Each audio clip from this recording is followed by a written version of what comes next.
Good afternoon, everyone. I'm pleased to have Emily Martin with us again from Ally HR Partners. She's going to do a program for us on, as it's titled, Essential HR Checklist, as we look at closing out our 2023 and looking at all the new and exciting things that are coming for 2024. With that, I won't talk anymore, and I'll let Emily take over. Thanks, Scott. Thank you. Yeah, so happy to be here. Definitely a very eventful year for employment law at the federal and the state level in 2023. And then really anticipated to see similar fun things coming for 2024.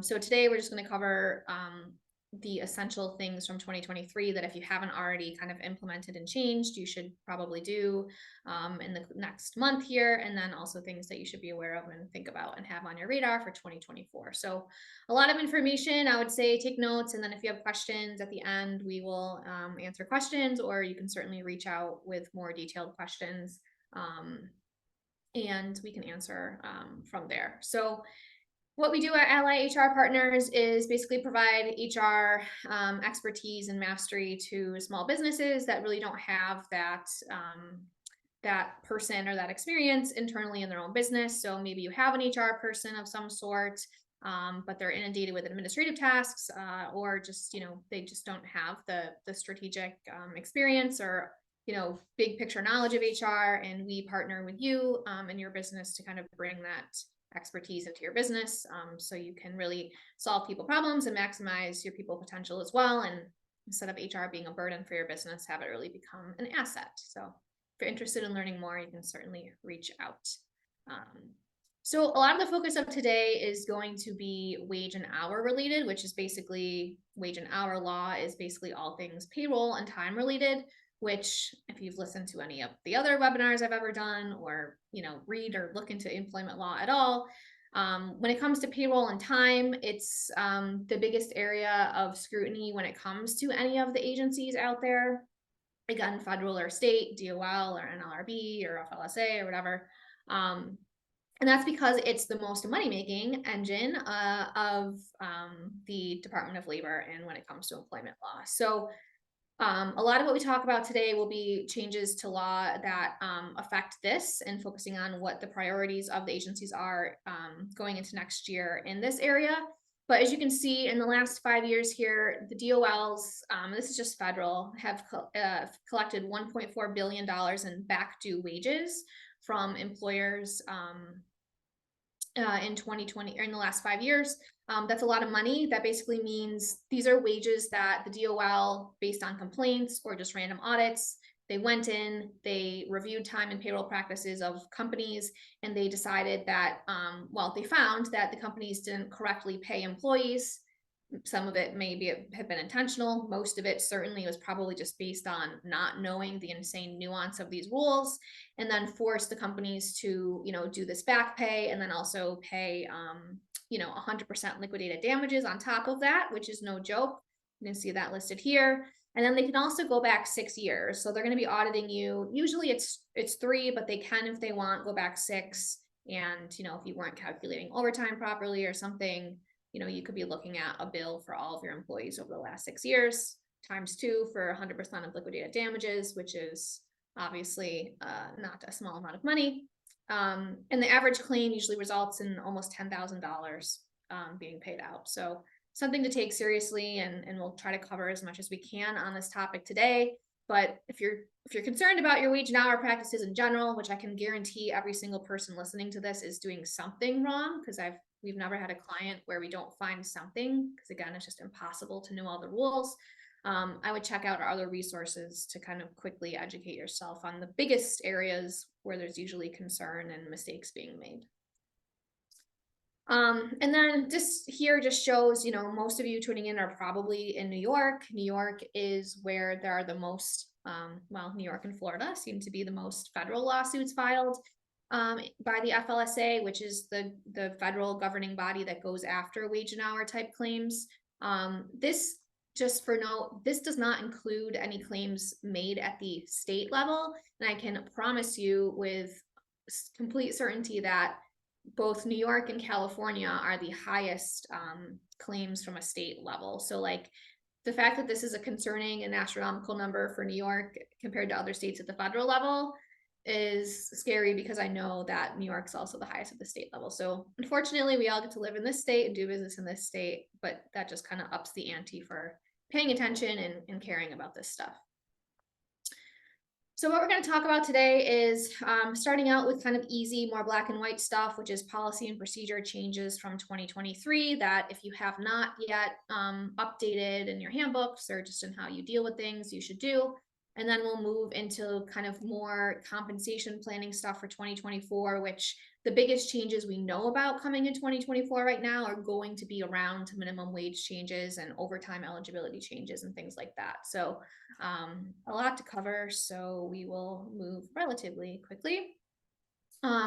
Just a quick disclaimer though, that this is not a comprehensive webinar. It would be impossible for it to be, unless you wanted to spend days here together. So we're going to cover like the high points, the most significant points that apply to the most people over the most industries. But if you have any concern at all, definitely do more research on your own, reach out to myself or another expert for help. But don't assume that like everything you need to know is going to be covered in this webinar today.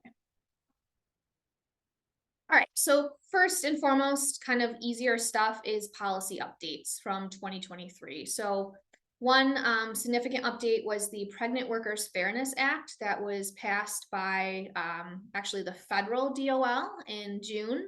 This went into effect. So basically what this does is if you're an employer and you have 15 or more employees, you now are required by law to accommodate employees who are pregnant, who are giving birth, who are going to give birth, or who have other related conditions to pregnancy. And we'll talk about that in a minute. But this may not sound like news to a lot of people because there's like disability protections for pregnant workers, and there's laws that specifically say you cannot discriminate against women who are pregnant or people who are pregnant. But this actually goes much, much further in requiring employers to make accommodations for employees who are pregnant or expecting or postpartum for things that are not disability related, and kind of much lower level things, which we'll talk about in a minute. Another big change was nursing breaks. So at the same time the federal DOL passed the Pregnant Workers Fairness Act, they also processed and passed the Federal Pump Act. We won't talk about that because in New York, we pretty much have a higher standard when it comes to pumping, which New York State, at the same time this all happened, expanded on this year. And basically now in New York, you can Google this and find information. But in New York, you basically have to offer endless breaks now for employees who need to nurse after coming back to work from giving birth. And they don't have to be paid breaks, but pretty much an infinite amount. And there's certain rules and specifics that have been expanded now in terms of what the room needs to have in it that you provide, and that you need to provide a room and things like that. So you probably have a nursing mother's policy in your handbook now, but if you haven't updated it this year, it's definitely not compliant with the new law. So just make sure you take a look at that and update that policy in your handbooks this year. And then harassment and discrimination. New York State did update the harassment and discrimination law this year when it comes to sexual harassment, but now it applies actually to all protected classes. So if you haven't updated your policy on harassment and discrimination in 2023 yet, you will need to do that, including what you have in your handbook, what you have posted on the wall, what you give to your employees, all of that stuff. So that's a whole other topic, which we did a training on recently. So just make sure you are aware of that and update that as well. So just to dive deeper really quick on the Pregnant Workers Fairness Act. Like I said, this requires employers to excuse essential job functions for up to 40 weeks. So this could be 40 weeks prior to giving birth because the pregnancy itself is something, 40 weeks after giving birth for postpartum and other things, and that's even after the person returns from whatever leave of absence they go on. So really significant here in terms of timeline, but then also what you're required to do, because this little mention here about excusing from essential job functions, that's a really rare type of accommodation. If you guys are familiar with accommodations at all, you know that if you need to make an accommodation for someone with a disability, for example, typically you do not need to, like, part of that accommodation is not excusing someone from being able to perform the essential duties of their job, right? So if someone can't hear, they could be provided with, you know, hearing technology at work or some sort of headset or something. And, you know, as long as they can still perform the essential duties of the job with that accommodation, then you're required to provide it and keep them working. This is actually saying an accommodation for pregnancy or these related conditions could be actually excusing the person from doing their essential functions and changing their job, which opens the door to an insane amount of additional discussion about what you may or may not have to do if you have people that you have to accommodate under this law. So if you have any takeaway about this topic, that should be it, that you should really handle these situations very carefully. If you have someone who's pregnant or postpartum and is saying they need changes, or, you know, they need to change their schedule or need to do something different, you shouldn't just say no. You should really have a conversation with a professional to find out what you may need to do. So this is a policy you should put in your handbook, update in your handbook, but more importantly, you should, you know, change any internal mechanism if you have for how you flag these issues up the flagpole in your organization, or how you make decisions based on this, and know that you have to go through a few more steps now and possibly do additional things when it comes to this topic. And there's other details there that we won't get too much into for the sake of time today. But just so you understand the scope of what is covered under this law. So it's known limitations related to pregnancy or childbirth or giving birth. So these could be, on the next slide, there's some examples here just to understand the scope. So current pregnancy, past pregnancy, potential or intended pregnancy, labor, childbirth. And here's some examples here, which case law will kind of figure some of this out over time. But you can see miscarriage is in here, abortions are in here. If you're seeking hormone treatment to get pregnant, you know, even menstrual cycles are mentioned here, which I think, you know, that could open up a whole can of worms. So the point is, make sure you're treading lightly with this stuff. If you start to have employees who have performance issues and they're somehow claiming they may be related to any of these things, you need to seek help in figuring out what to do before you go disciplining or firing someone, or making them take a leave of absence or something like that. Okay, and then New York State, as I mentioned, the harassment and discrimination law changed this year. So just understand the big takeaway here, besides just getting this new policy in your handbook, is understanding that the rules and regulations and definitions of what arises to the level of unlawful harassment discrimination in New York State, and all the protocol you have to take to respond to it. This applies to sexual harassment and discrimination, but also every other protected class in New York State, which, you know, we won't go over, but that's basically, you know, anything that isn't job related at this point. So make sure you understand that the stakes are higher for all harassment and discrimination now, and treat that with a little more caution when you're dealing with those issues. So seek more information on this if you're unsure about how to deal with these things moving forward.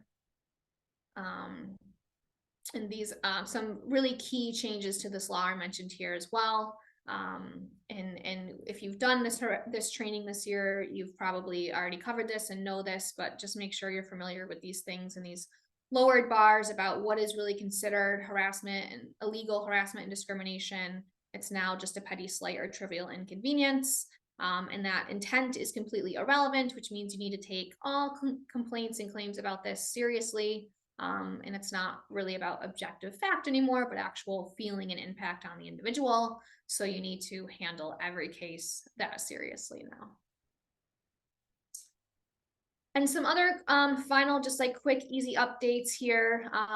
I-9s. So if you're not familiar, the I-9 document, which authorizes someone's, you know, that someone is legal to work in the United States, that should be a standard part of all of your onboarding paperwork and process.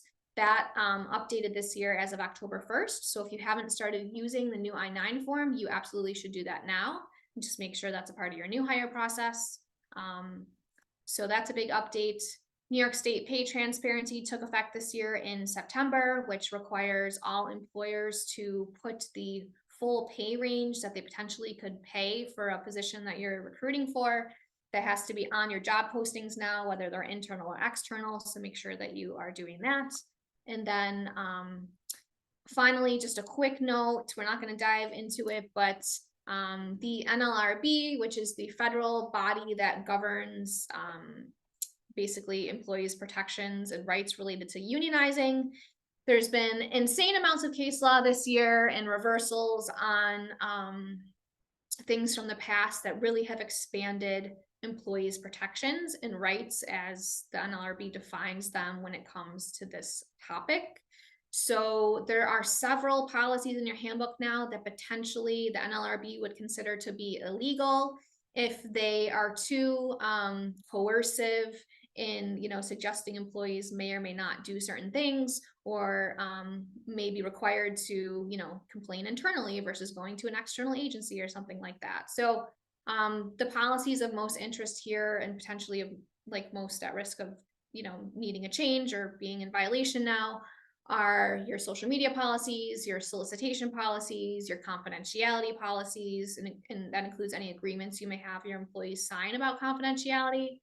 And then just general rights and behaviors related to organizing. So you shouldn't be telling employees that they can't post on bulletin boards internally if you're letting people do it about couches or roommate needs or something. You can't then tell them they can't do that about unionizing, right? And in fact, you need to be enforcing that. So a lot of areas of nuance here, but something of concern, and there's been a lot of case law that just says the NLRB along with the DOL is going to be seeking violations in people's handbooks about this. So if you haven't updated your handbook in a couple years, that's crazy because you have to do it every year now basically, but this is the year you should do it. Pay someone to look at it and make sure this stuff is right, because there's just, the ante has been upped in terms of even what you have in writing, and even if you're not practicing it or using it, it could be used against you, and you could be fined for it. So, all right. So that's kind of the easy stuff. So if you have questions about that stuff, reach out. But that's kind of more black and white, easy, just policy updates. So let's dive into the really meat and potatoes of the major changes coming for 2024 as the year ends. And that again has to do with things related to payroll and time, and how you pay your employees. So as a reminder, here's another slide if you don't take this topic seriously yet. These are numbers from 2022, and these are the back due wages that, again, just the federal DOL claimed by industry in the year 2022. So again, this does not include state DOLs, including New York, which I'm sure the number is probably more than this for these industries in New York alone.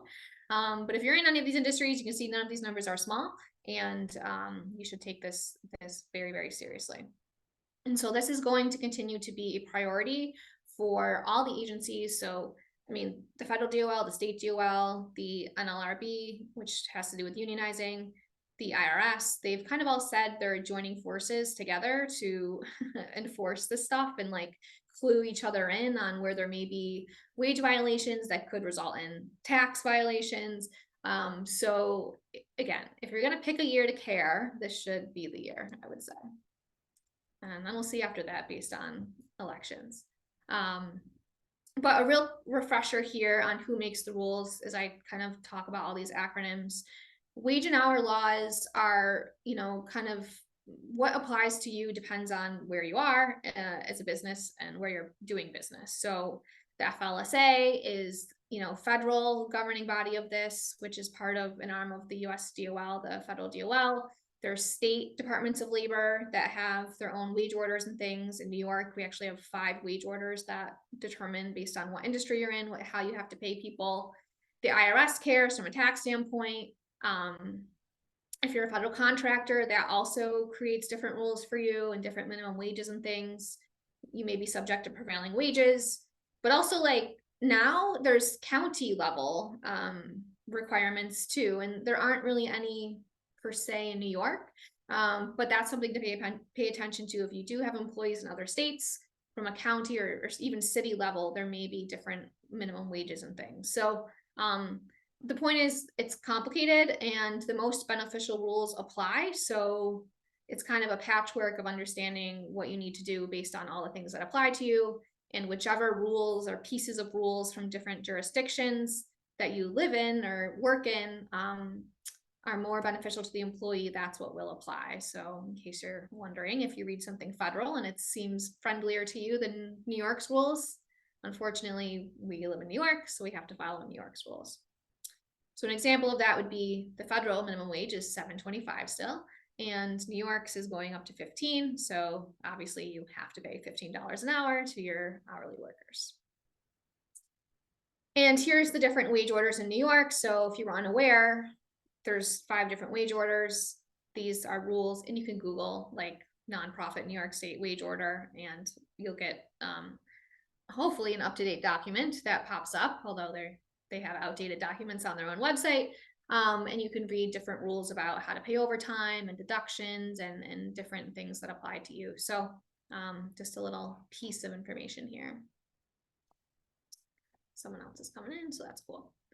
All right, so let's talk about some basics here. So one topic that will continue to be something highly targeted and a priority for, again, the DOL, the IRS, the NLRB, is this question of what is an employee? And this has been a priority of the administration, the Biden administration, since they came into office 3 years ago, and will continue to be for this final year, or maybe not final year, but this next year. So what the issue here is that independent contractors, if you're using them in your business, you need to understand that you cannot just choose to have an independent contractor versus an employee as a matter of discretion. So just because you want to do that or the employee wants to be an independent contractor, it does not matter. There are actual legal requirements for someone to be actually considered to be properly classified as an independent contractor. So the difference between an independent contractor and an employee obviously is, one is a W-2 payrolled employee. You are responsible for paying payroll taxes on them, unemployment tax, having workers' comp coverage, disability coverage, other benefit obligations like leave and paid sick leave, and maybe medical benefits. And if they're an employee, obviously they're subject to you're subject to follow all Department of Labor and other employment law related rules around paying the person, treating the person, discrimination, harassment, all that, right? So like, it's obviously much more complicated to have an employee, which is why many businesses decide to have independent contractors instead. But again, if someone looks, walks, talks, breathes, tastes, whatever, like an employee, if you ever are audited by any of these agencies, the DOL, the IRS, whoever it might be, and they find that these people really should be employees, you're going to be forced to hire them as employees, and you'll be forced to pay back due wages, insurance premiums, taxes, all of that on everything that you should have been doing when they were employees. So we'll talk about that in a minute, but again, the stakes are very high here, and this is a very big priority for the agencies right now. So what's the difference?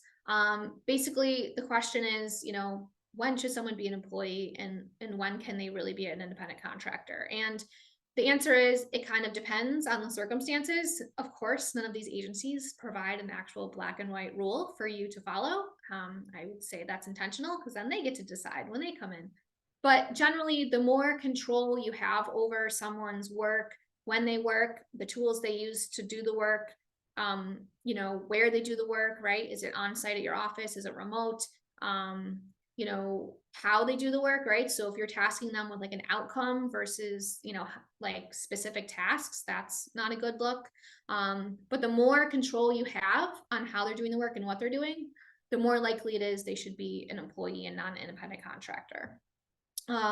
Financial dependency as well. If you're paying someone like an employee, then chances are they will decide they should be an employee. So do you pay them for, is it like a value-based system where they just charge you a monthly fee for whatever value they're providing, and however much time it takes, it doesn't matter? Or are you paying them on an hourly basis, exactly the way you would an employee, right? If it's the latter, you probably should classify them as an employee. Do you give them benefits? Do you include them in office parties? Are they in your Slack channels? Do they have a company email for you? That would tend to lean towards them being an employee.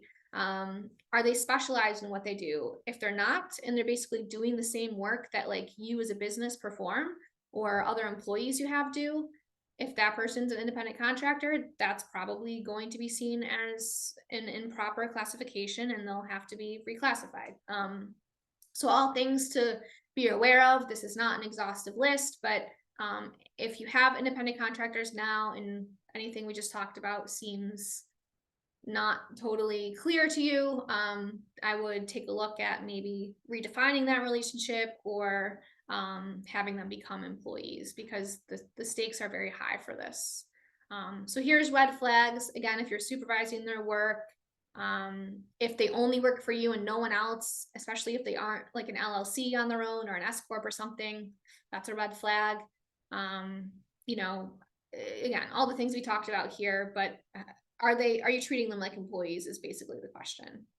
And that's what the agencies are going to look at. So as I kind of mentioned, the implications of getting this wrong are insanely high, and people are so kind of like ignorant and arrogant and thinking that they're not. But this is a quote here from a member of the government, which said, listen, it's clear that the guidance that is provided now, which is not black and white, is designed to decrease the number of workers employers classify as independent contractors and increase the number of workers classified as employees. And of course, the government wants everyone to be an employee because then they can unionize, then they can hold you responsible for complying with employment, including wage and hour laws, like overtime with these people, and they can collect taxes from you on these people. So it benefits the government to have everybody be employees. So of course, they're going to create a system and a standard where more and more people are being interpreted to be employees now and not independent contractors. So we know this, we know they're going to err on that side. So that's the side that you should err on too. And if you don't, these are the things that you could be subject to dealing with, which is, like I said, back to wages. If you didn't pay overtime to your contractors because you didn't need to because they weren't employees, guess what? If they've been misclassified, you're going to be doing that. The IRS is going to send you a nice bill for all the employment taxes and unemployment taxes that you should have been paying on these people. And then back to premiums for disability, workers' comp policies that you should have had to cover these people, and a bunch of other stuff. So this bill can instantly be hundreds of thousands, if not more dollars.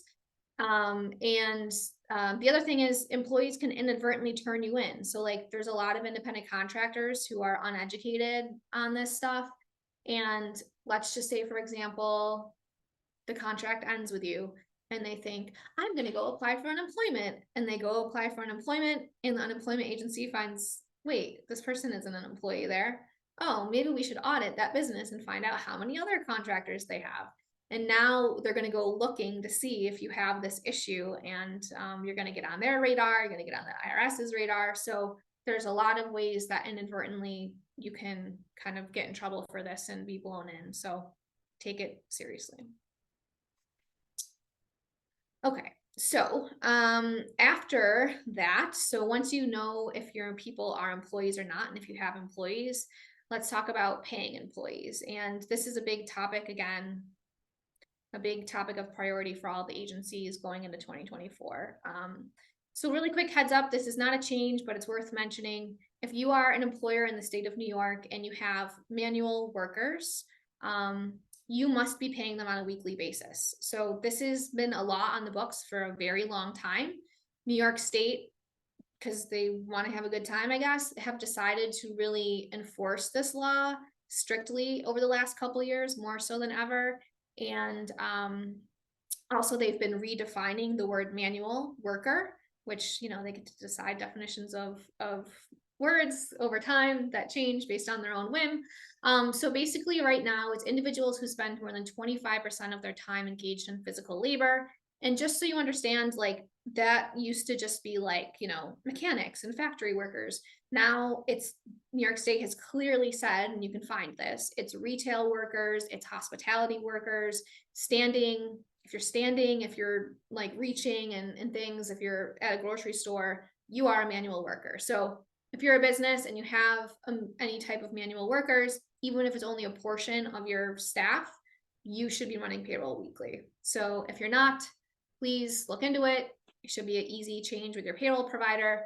But if you're found to be not doing this when you should, again, the penalties are insane, but you would owe 2 times the late wages paid. So for example, if you were running payroll bi-weekly instead of weekly, that means every other week you run payroll, you're technically late, which means half of your payroll that year was paid late, which means you're going to owe that times 2 to your staff. So they're going to get, you know, a nice little bonus payday, which motivates them to turn you in, right? So again, please just understand that this is a law that's been enforced more strictly lately, and it's just another money-making engine for New York to then look like the hero with your staff and politically and all that stuff. So take note of that. Okay, so aside from that, the really big change this year that's making a lot of like national headlines is the change when it comes to salary requirements for an employee to be exempt. So let's just do a really quick lesson on exempt versus non-exempt. So all of your employees are either exempt or non-exempt. And what this means is that they are either eligible for overtime pay or they are not eligible for overtime pay. So exempt, and this is, you know, the government and its infinite wisdom as well. Exempt means that you are exempt or you do not need to be paid overtime for any hours worked over 40 in a work week. So if the position and you treat the person as exempt, you usually would pay them a salary because it doesn't matter how many hours they work in a week, you're going to pay them the same because you don't have this obligation to track their hours to see if they work over 40 to then have to pay them overtime in that case. So of course then non-exempt means they are not exempt from overtime rules, and then you would be wanting to be tracking their hours to see if they work over 40, which means you're more likely to pay them on an hourly basis. So exempt does not necessarily equal salaried, and non-exempt does not necessarily equal hourly, but that's generally how we interpret and do these things. So the big change for 2024, well, before we get into that, so another thing you need to understand is that just kind of like that independent contractor rule, for a position to be classified as exempt, so exempt from overtime and be paid on a salaried basis, then the position has to meet a minimum salary test and a duties test. So the easiest, most black and white part of this test is the minimum salary. In New York, generally this means for this year anyway, the person needs to make just over $55,000 per year or in the year in order to be exempt. So if you have employees now who do not make this number on the screen, $55,341, they cannot be exempt, period. Okay, so they're misclassified, you need to pay them overtime and you should start tracking their hours. So that's the easiest part of this test. Secondly, the position must also meet a duties test. So this isn't like this isn't an either or, it's an and, right? So if they make that much money, cool, you pass the first part of the test. Now we have the duties test, which means the position must have a certain level of responsibility, decision-making ability. It must require a certain level of expertise or education in order to be exempt. So you can see there's a few different categories that a position can fall under to be exempt. This executive category, which has to do with, do they manage 2 or more people directly? Administrative, that's the most ambiguous one, the most usually commonly misclassified category. So does the position not only do like office or manual or non-manual office work that supports the business, but is it work of significance where they have a high level of decision-making ability and discretion? Then the learned professional category, this is for engineers and highly technical positions that require certain levels of experience and education. And then we won't get into the other ones, but understand first and foremost that to be exempt, again, it's not a matter of discretion. A position must in reality pass both of these parts of the test to be categorized as exempt and not pay overtime. We do have a great checklist on our website, allyhrpartners.com, where it breaks down each category of exemption and the requirements. I would say go there. It's under our resources page. And if you have any positions in question, take it through that checklist and see what you think. If there's any doubt, I would say reach out for help. But a big change in 2024 with this, now that you kind of have that lesson, is the minimum is going up. So we're used to this in New York, so it's not a huge change, but it is a change. The number in New York for 2024 for someone to be able to be exempt and paid salary is $58,500 basically. So again, if you look at your roster of employees and you have anybody going into 2024 who makes less than this number, you will either need to reclassify them as a non-exempt person and now start tracking their time and paying them overtime, or you will need to increase their salary to this number. And as you consider this decision in 2024, I guess you could also consider that this number is guaranteed to go up every single year after this, and you can see the schedule here. So 60, 62, and then God only knows because they're going to base it on inflation after 2026. So just keep this in mind. This number will increase each year. And again, the other option is to convert this person to an hourly basis, track their hours, and pay them overtime, depending on how many hours they work now. That may or may not be worth it. You're going to have to crunch some numbers and do some math. But understand that, again, this is the threshold. And so you cannot have someone be exempt from overtime and pay them on a salaried basis if they do not make this amount of money. We'll stop really quick. I see there's a question from Matt. So how are commission sales reps classified? Good question. So my counter question would be, are they a inside sales rep or outside sales rep? So are they like in the field or are they on the phone basically? Both. Okay. Like the same people are both, or because there is a special category for outside sales reps, which you can see here. And basically if you're an outside sales rep, you can be exempt. That's fine.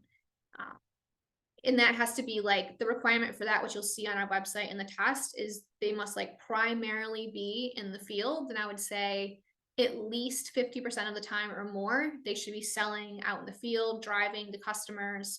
In that case, you're okay. If they're inside salespeople and primarily it's over the phone and they're only traveling occasionally, there's an infinite amount of case law that says those positions cannot and should not be exempt. They would not even meet the administrative exemption requirement, and those people should be paid on an hourly basis and be paid overtime. So this is a good question because this is one of the most commonly misclassified positions.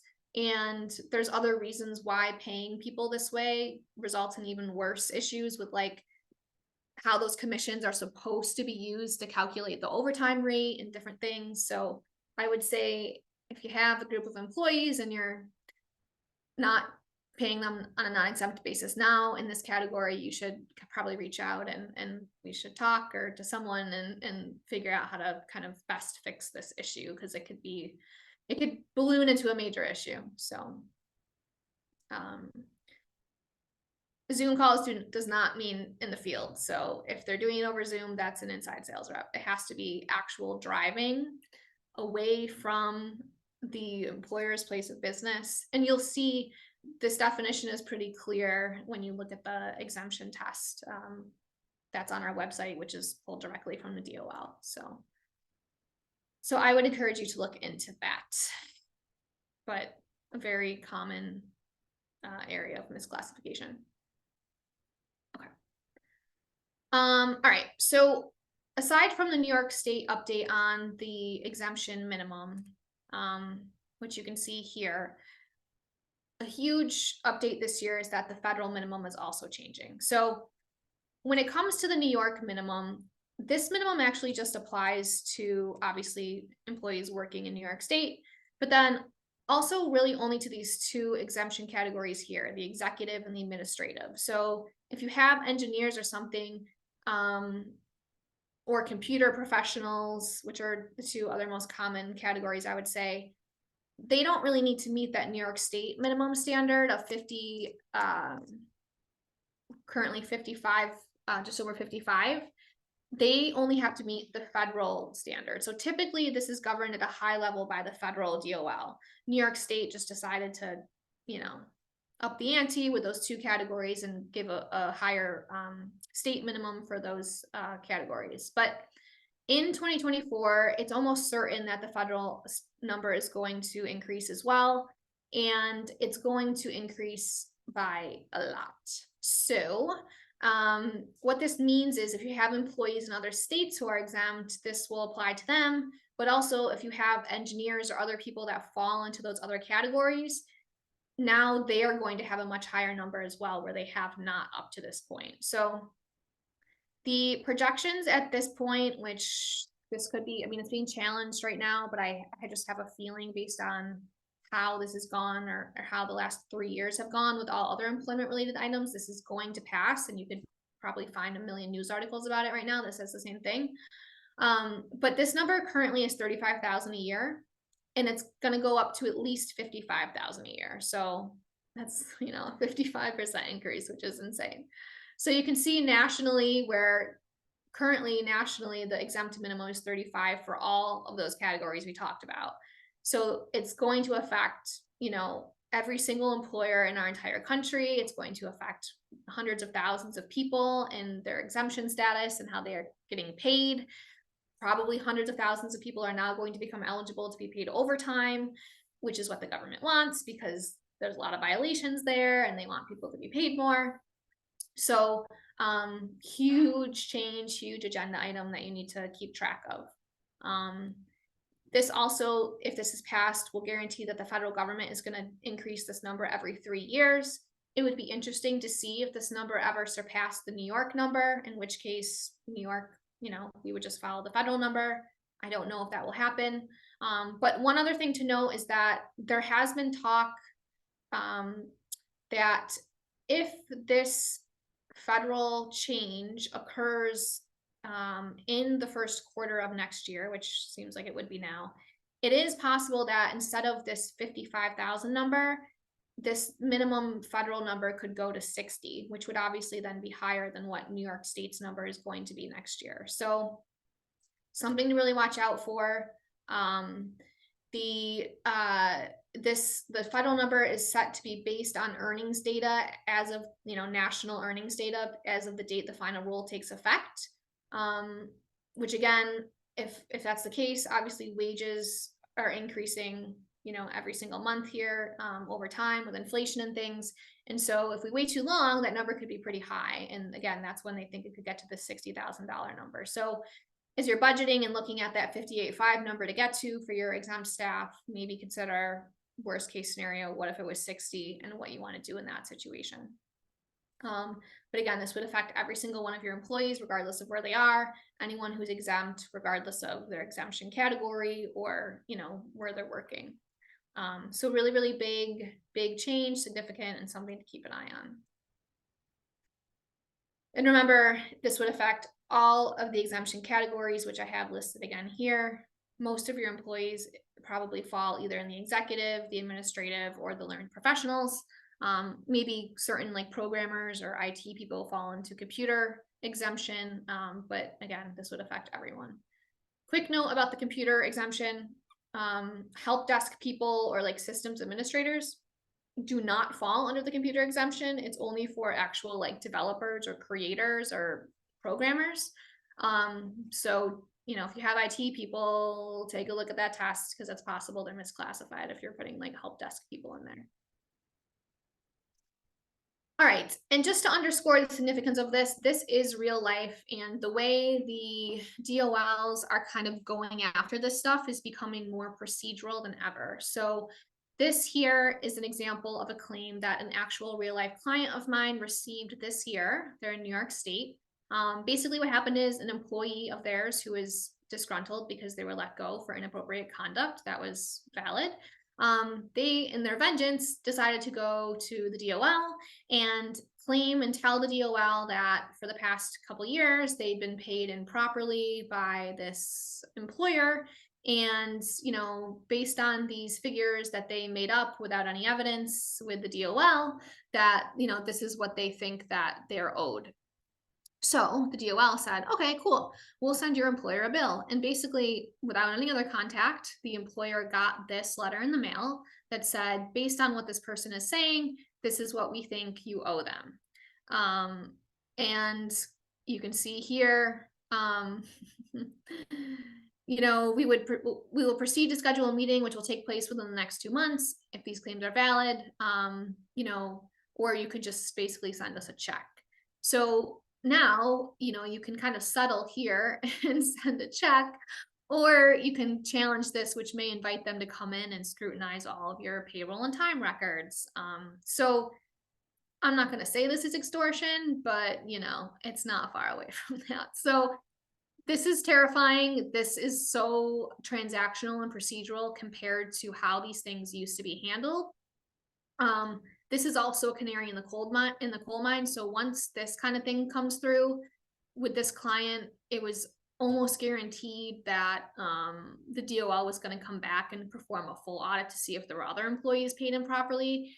And within 6 months, that is what happened. An auditor came to their door, said, you need to let me in, and I'm going to start talking to people. And I also want to see your records. You have to let them in. And then this single individual employee event becomes an event with all of your staff, again, going back potentially 6 years, but probably 3, but still that's awful. So you want to take this super seriously. And in this case, these sins occurred before I worked with the client, and even after working with them, honestly, they didn't want to listen to what I had to say, which means these issues continued, which means when that auditor came in, basically it was a death sentence. So take this seriously. It's just easier for these things to occur. And now, again, the DOLs are deciding that they're just going to send bills out. So take it really seriously. And always err on the side of non-exempt. So, when in doubt, if you're unsure, knowing the government wants people to be non-exempt, knowing that they want you to pay people overtime, and all the other rules that come with someone being non-exempt, if you have any doubt at all whether they should be classified as exempt, you probably should just make them non-exempt. That's okay. It doesn't matter. Someone could be paid $200,000 a year and be a manager. You can still pay them on a non-exempt hourly basis. That's fine. The only standard is you can't pay them on an exempt salary basis unless they meet the requirements we've talked about. So that's a really good rule of thumb. And just as a refresher, there are, as we all know, minimum wages associated with hourly workers. And in New York State, at least for our part of the state, this is higher downstate. In 2024, that hourly minimum wage is going to 15. Right now it's $14.20. If you didn't know this and you have hourly workers that make less than this, you would need to prepare to increase their wages as of December 31st with this new rate. And then it's scheduled to go up to $15.50, then $16, and then after 2026, it's going to be based on inflation. So we'll see. But make sure you're planning for this hourly minimum wage change as well as that exempt minimum wage change before the end of this year. And on that note, when it comes to your hourly non-exempt workers, your basically your fate is based on your time records. So if anybody ever wants to challenge that you didn't pay them properly for all their time worked, whether it was because breaks that you deducted for didn't happen, or overtime was worked that wasn't paid for, whatever it might be, the only thing that you will ever have to defend yourself is your time records. If you do not have these, or they're not like time stamped or accurate, or like you created them and the employee didn't create them, it's basically like having nothing and you will be defenseless. You are absolutely, and this sounds crazy and extreme, but it's not, you are guilty until and unless you can prove yourself innocent when it comes to all things employment related. And the only way to prove yourself, being innocent or not guilty is having these actual records and handing them over to say, look, this employee said this is when they worked, so I paid them based on what they said. Even that may not always work, but most of the time it will. So do yourself a favor, make sure you have a good time tracking system. Most payroll systems have it. I don't care if it's an Excel sheet and someone's writing in there when they worked each day and sending it to you. But this is the most important thing that you can have for a million reasons right now. So make sure you're doing this. And with these time records, just make sure that all time paid is actual time worked. So what you pay them equals what's on that time record. You absolutely don't want there to be a discrepancy there. Also make sure if you're deducting time for meal period breaks or other breaks, that is recorded by the employee. You absolutely should not be auto deducting 30 minutes a day for meal periods, because if the person did not take them, that is an illegal deduction and you're gonna owe back due wages on that if anyone ever comes to audit you. And then just make sure you record how you're calculating and that's set up correctly in your payroll system. If you edit time records, make sure you have an employee signing off on that, all these different things to strengthen your documentation. So how can you prepare for this major change with the exemption minimum, especially, and other wage and hour stuff going into next year? And then we'll get into questions. But first, audit all positions. So if you've been misclassifying people anyway, that has nothing to do with this federal change, it's still a fantastic time to reclassify and correct that error, because you can kind of do it under the guise of, hey, we're making this change because there's regulations that changed going into 2024. So like, you don't need to worry. We're just doing it for that reason. And so we're, changing you as of 12/31. This is a great time of year to kind of like, address things that are changing because of the law change, but also kind of sweep things under the rug when it comes to other sins of the past. So I would say audit all positions right now. Take this as an opportunity to do that, whether it's from a minimum salary standpoint or a duties test. Make sure that only those who should be exempt are exempt. Collect data. So, if you have employees that should be non-exempt, do you have any information about the hours that they've worked or that they work each week? What is their gross pay for this year? What would it be if you had to start paying them overtime? How do you look and make decisions about, does it make more sense financially to increase their salary to the exempt minimum or convert them to hourly and pay them overtime? That's information that you need to find in calculations that you need to do, but all things you need to consider in your decision making.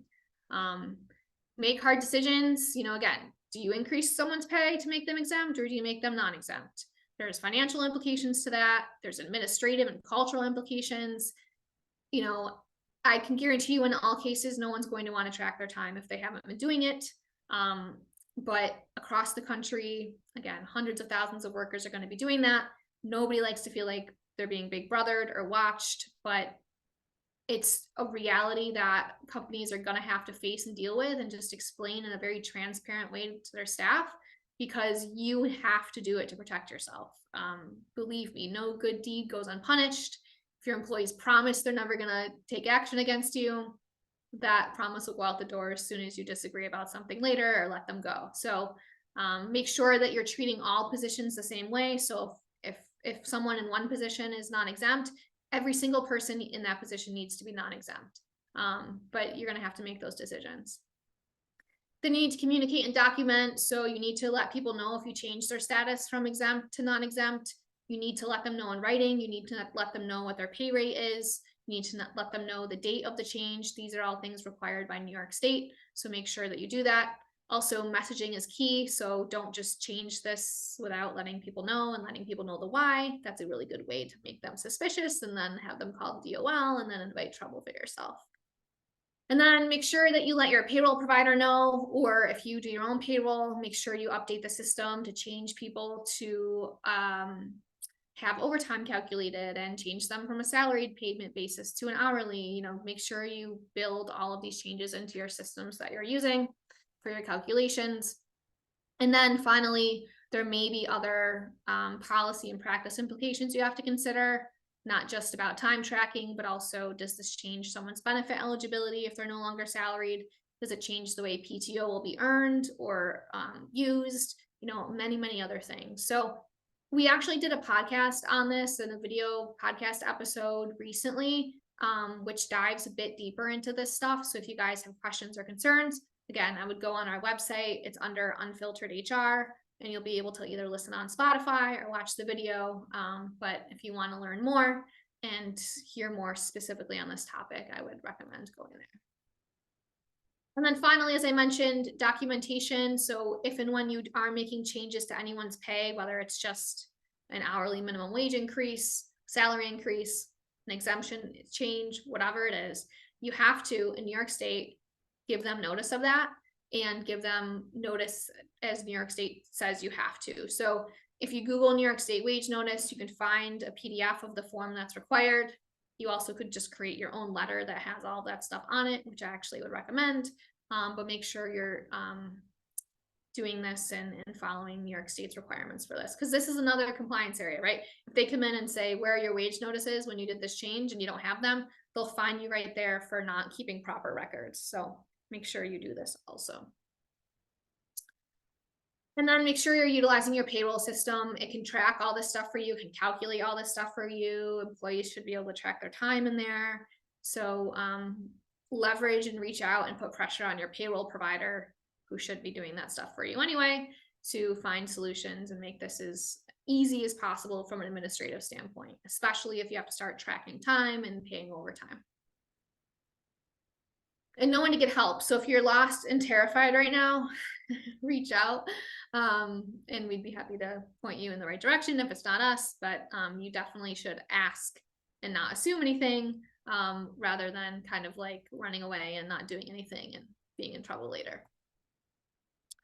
And that's what we do. We provide peace of mind to our clients. So like I said, check out our website, which is right there. Lots of free resources on this topic if you want to audit your policies and things, podcast episodes that dive deeper into some of this stuff. My email address is right here. If you guys want to email me, you could also subscribe to our newsletter for updates as things change with the, salary exemption for next year. But that is it. So questions, concerns? Thank you. Oh, thank you, Emily. That was a lot of information. Yes. Did you, and I was watching it in earnest here, but did you have anything on there about pay transparency, or at least make a comment about pay transparency? Yeah, it was in the beginning. Yep. We just mentioned, quickly, okay, how you have to be doing the pay ranges on all the job postings. Got it. Okay. All right. Okay. That was just a general question that I had. And it's you don't have to do it if you have 4 or under, right? I think so. Yeah. Yeah. Okay. I mean, I would just do it anyway. Right. Unless somebody else is doing it. Like, maybe it will hurt your recruiting effort if you don't put it on there and everybody else is. Like, it's just at this point, put it out there. Okay. Good. Let's see. Were there any other questions, or were there questions? People could put it in the chat if they wanted to, or they can come online and ask if they'd like.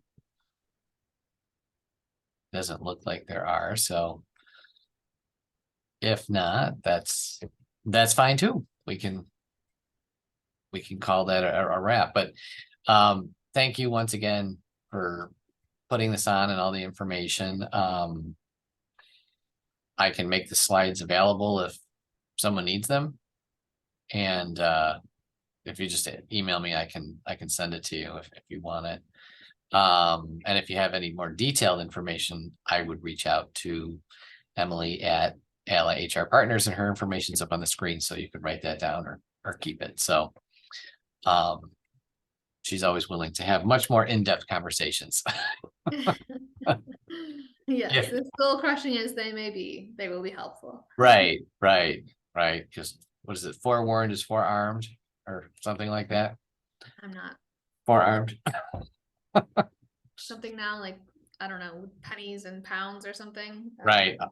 All of those things are vital and valuable. So, all right, with that, I'll just thank you and then everyone can kind of sign off for the day. Hopefully this filled up your lunchtime with lots of information, didn't Without too much indigestion. without too much indigestion. That's right.